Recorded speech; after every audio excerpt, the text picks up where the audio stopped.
go ahead and kick off your session. But first, tell us a little bit about yourself, and yes, I can open up the presentation because there's a quick introduction to myself. Mm-hmm. So it's we can start from there. Yeah. Should I start sharing the screen then? I think. All right. Let me know if you see it correctly. Yeah, so basically, I saw your slide, but then you hid it away again. So yeah, I'm seeing your slides now, so I think we're about to switch over. Okay. You should be able to start. So there you go. Andrea, go ahead. Okay. Oh, sorry, messed up. Okay. Okay, yes, I will be talking about how to amplify content with social media. There's this picture on my cover, and I think that everybody in the audience knows who this guy is. But first, let me introduce myself so I can give you a little background of what I've done and what I did and what I'm doing currently. I'm the founder and CEO of Webbing and Webbing Academy. Webbing is a social marketing agency, and we specialize in social media marketing campaigns for large brands. We do a lot of social contests, both in Italy or UK or even international contests. And it's an agency that I started many years ago. And back in 2008, I decided to, when I actually moved to London, I decided to completely make it remote. So basically, it's a 100% location independent agency. We have a team which is spread across several cities. After a few years, I started this other project, which is currently a side project. It's a Pop-up training academy, and we do a lot of workshops on the hot topics of digital marketing. So like Instagram for business, or how to use how to run sophisticated Facebook campaigns, growth hacking, and other very specific topics. I have more than 20 years of experience in digital marketing. I'm currently a contributor for Huffington Post UK, Millionaire, which is an international magazine, and a few other blogs, including SEMrush, of course. And I'm also a digital trainer on social media marketing, Instagram marketing, and growth hacking. And I created more than 600 campaigns for many large brands, including Ferrari, Discovery, Tommy Hilfiger, and many others. So basically, everything I know, I actually did it. So it's all part of a personal experience. I'm not sharing like the knowledge that I got from other from like blogs or whatever. I actually did everything I'm going to talk about. Apart from my agency and the training academy, I have two other big passions. One is my family. So I'm married and I have two daughters, Uma and Zoe, and which keep me quite busy when I'm not working. And I also love surfing, so this allows me to meet with other location-independent entrepreneurs. And since I live in the UK, I currently often go surfing with Her Majesty, and she's quite a good surfer, I have to say. So let's start with the topic, which is how to amplify content with social media. I think the best way to explain it is to ask Jack Nicholson. Everybody knows him as an actor. He's one of my favorite actors. He's a great actor, actually, and I think he is the man also in social media, because he's quite of a playboy, and I think that playboys and social marketers have quite a few things in common, except for the fact that we chase consumers, and basically Playboys have different objectives. But they're basically sophisticated marketers because they're professionals. They don't want to risk their reputation. They don't guess. They know how to attract, engage, and convert. So basically, Playboys use a funnel, whether they're aware of that or not, but they currently use a funnel. So when your reputation is at stake, you don't want to just, you know, invite for dinner your date. You need to start talking and be brilliant and try to be engaging, and then eventually, if things go well, then you can actually invite someone out. So they use a funnel. They need to be attractive, and he currently is. And to be attractive, you need content. This content means that you need to create content which is interesting for your audience, and it doesn't necessarily give huge value, but it needs to be really appealing, so people won't ignore you. Then you need to create engagement, and you create this engagement by nurturing this relationship, by giving something more, by giving some more like premium content, something that you can like use to create a relationship and move down to the funnel, and eventually you get to the stage where you can convert your audience into customers. But to do so, you need to start from number one, unless of course you're Jack Nicholson, so you can go straight to step number 3 and probably you will succeed. But social media work the same way, and we are not Jack Nicholson, so we need to actually follow all the steps through the funnel if we want to be really effective. A lot of companies I work with expect immediate results, even when they're just starting on social media, and they tend to compare social media with query-based search, query-based advertising. So basically, they've been doing a lot of campaigns on Google, so they expect to get immediate results, how they currently do on Google. So they say, okay, I know if I invest $10, I can get 100 back. So I want to do the same on social media, but it doesn't really work that way, because on social media, people don't actually go to search for things, they discover things. So when you go on Facebook, you go there because of your ego, because you're looking for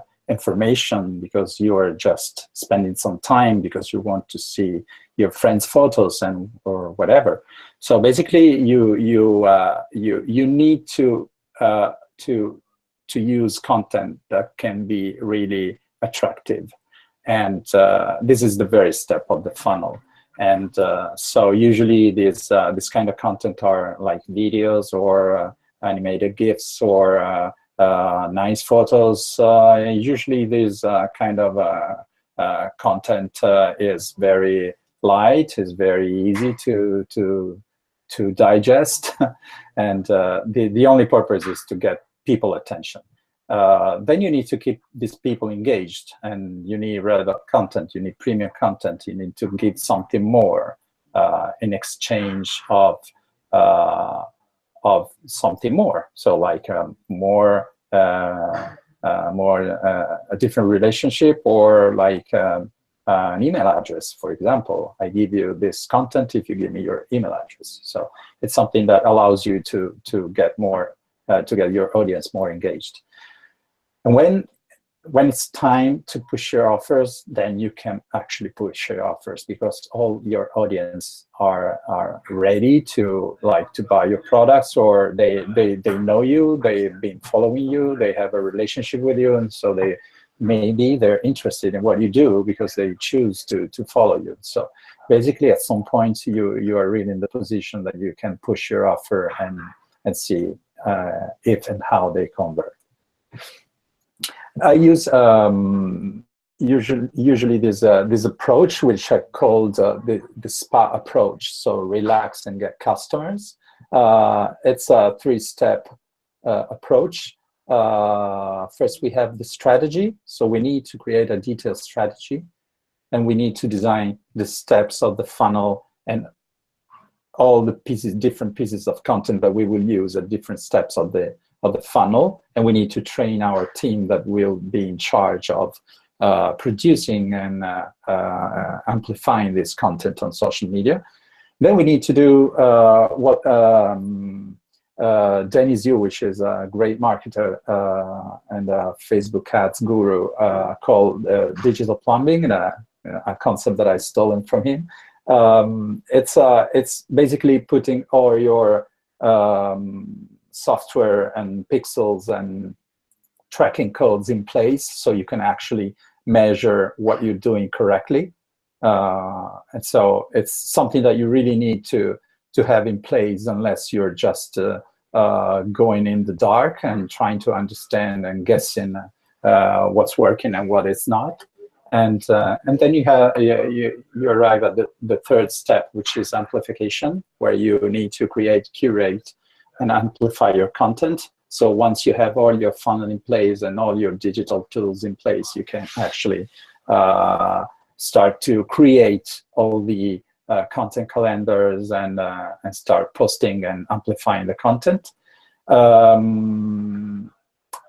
want to be quite practical with this presentation now, and there isn't much time, so I'm focusing only on Facebook and Instagram, and I want to give you some advice on how you can use these 2 social media to amplify your content and make this social media work for you, not the other way around. So we start with Facebook.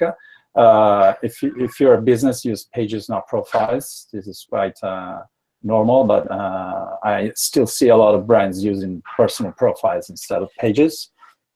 Limit posts with external links, especially until you have a very good engagement rate, because otherwise external links will not help you. Facebook doesn't like external links, because they don't want you to go out. They don't want you to leave Facebook. Facebook wants to be the internet, so they really want to be the place where you go and where you stay. So that's why they are allowing publishers to put instant articles and doing live videos and a lot of new features and the chatbots and Messenger and whatever. They want you to stay there. So every time you post something which is like your website, they will not give you a lot of organic reach until you have a very good engagement. So basically, at the very beginning, especially, don't put external links. If you really have to put links, just try to limit this kind of posts to per week, and otherwise just put the link in the comments, not in the main post. Third, always use images in your posts. You need to prepare nice images and at the right dimensions. So use always, check always, there are a lot of different sources where you can actually see what the best sizes for social media are. They tend to change sometimes, so it's better if you have a look. And also try to use images that were never posted on Facebook, because apparently Facebook also checks the exit data.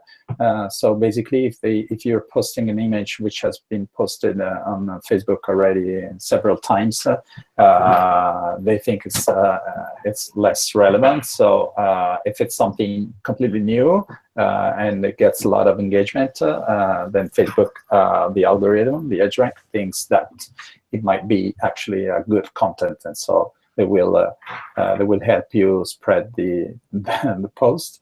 Ask your colleagues to also like post during the first minutes to influence the algorithm. So when you post something during the very first like 10 minutes, you really need to push that post and ask people to interact and to engage with that. Number 6, prepare method posts. People really love method posts. They learn new things, and they love the easy wins that they can have on social media. So they post like how to cook an egg in a microwave without cracking it, or something like that. Something that really catches the attention. And explain how to do things. Try to post 3 times a day, and also try different times, because you don't know for your specific niche if that's the best time of the day to post something. So like experiment, try, test every time. Use live videos possibly, because Facebook love live videos, and they build the audience for you. So it's like a very engaging content that you can get. And also use emojis and emotional words in your posts. They tend to work really well. Avoid politics, religion, and other hot topics that usually encourage flames instead of discussions. You don't want to have flames on your page. You're a marketer. You're not like arguing or discussing with people.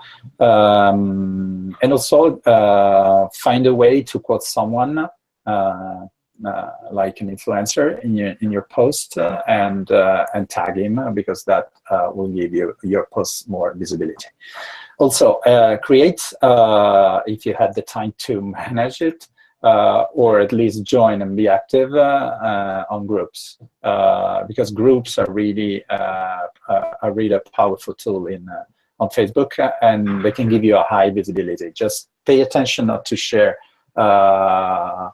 too many links, and also at the same time, because this is what people see, your friends see, when you post the same content like every minute in all the main groups you're taking part on. And also don't be afraid to use ads and to pay to basically reach more people. It's absolutely normal, and you can achieve great results even with just a few dollars. So you can, on Facebook, you can create a lot of different type of audiences, custom audiences, lookalike, saved audiences, and also engage with the people who engage with your posts.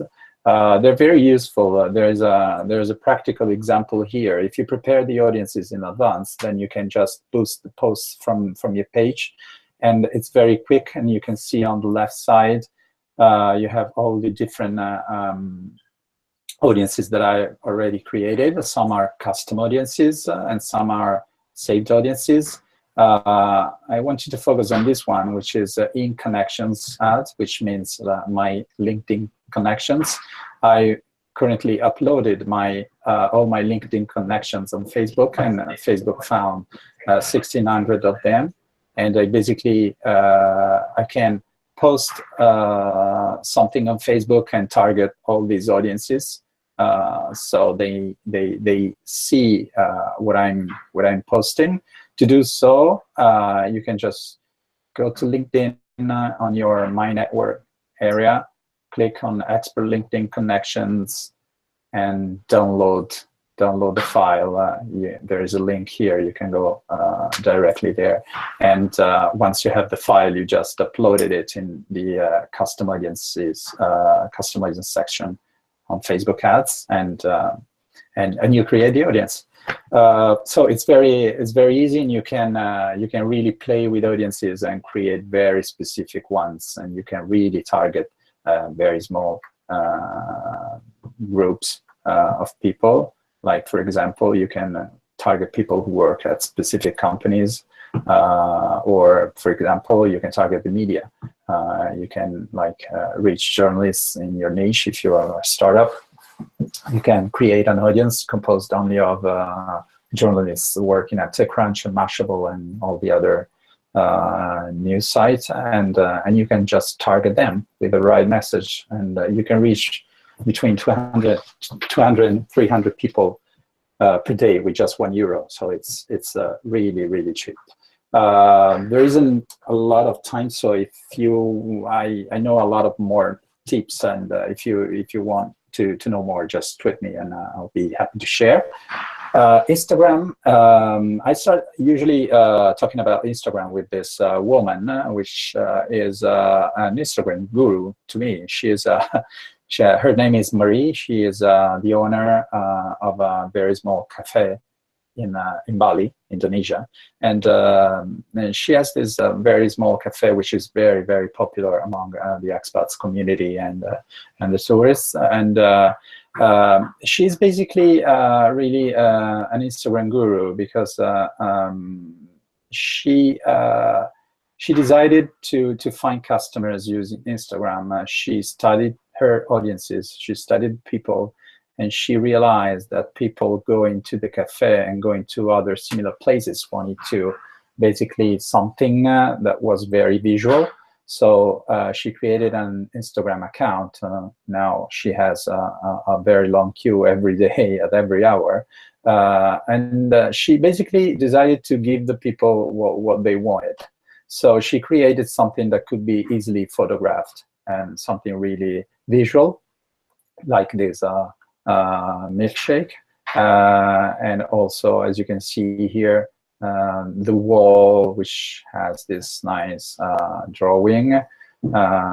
And you can see here, this is a table with a cappuccino and all these business cards. And you can see here what she serves you. And this is something that she really created and planned just to be nicely photographed and posted on Instagram. And you can see here the name of her cafe, which is her hashtag, Life's Great. These are the breakfasts she prepares.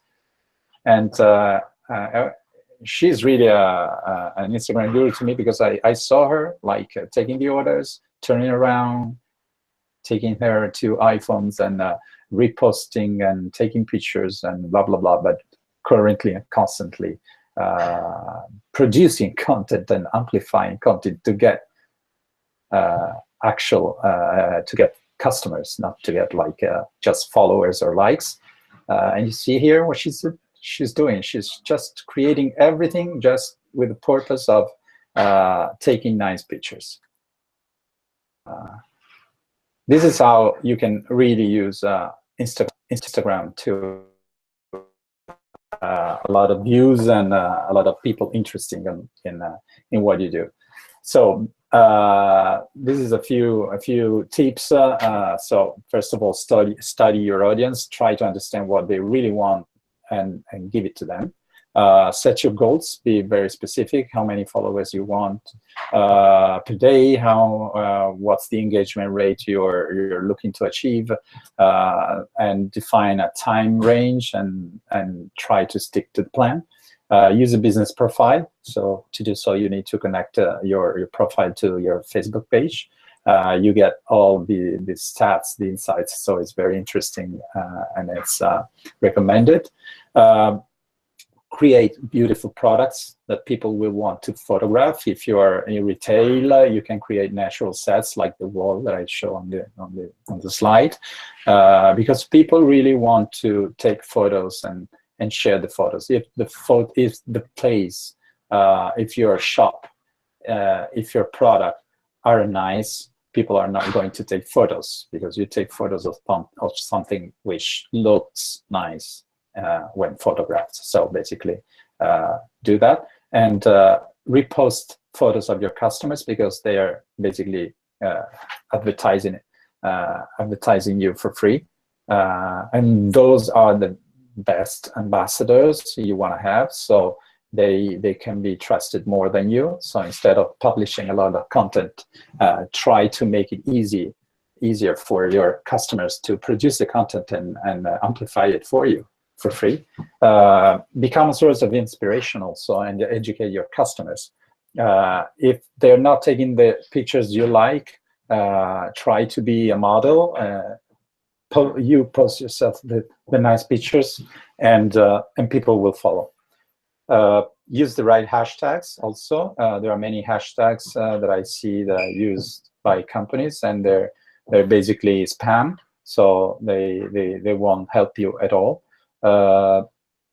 Post with an inspirational caption. Try not to be just descriptive. Try to inspire people, and add your own hashtag. Add up to 30 hashtags in the first comment. Don't put all the hashtags in your caption, because it sucks. Use emojis in bio, and add link to your website. That's the only place where you can actually add the link on Instagram. So don't put the link in the comments or caption, because that's not going to work. And also bear in mind that Instagram is a social media, actually. It's not a photo sharing website. So you should interact with other people. So liking photos, commenting, and networking with people. If you don't have time to do that, use one of the tools that are available, like Instagram or whatever. And there's nothing wrong with that. It's as bad as having someone just doing it because you want to get noticed. So the only difference that's going to be a software instead of someone paid to do that. I didn't say this anyway. So let's move forward. There are a few hashtags which are considered creative hashtags, like this one, from where I stand, which these kind of hashtags describe exactly very specific subject and point of view. On the table, everybody I think has seen thousands, millions of photos like this. They really work well. Instagram loves this kind of photos. And follow me too. This is another quite famous subject. Podogram. This is I recently discovered that there are a lot of Instagrammers which currently use bottles of water just to create puddles and take photographs. Use Instagram stories for real-time updates. The stories are really engaging and they're really interesting. They only last 24 hours and they're really they're more human. They're the place where you can actually create less perfect pictures that you will never post on your feed, but you can actually post on your stories, because you know that they're going to disappear after 24 hours anyway. And my last recommendation is to make great photos anyway, because if your photo sucks, you're not going to go anywhere. I think I was quite fast to be in my time slot. So I thank you very much for joining me. And if you really want to get in touch, I'll be happy to connect you on every social. Thank you. All right, guys. That was Andrea D'Ottavio. Andrea, thanks so much.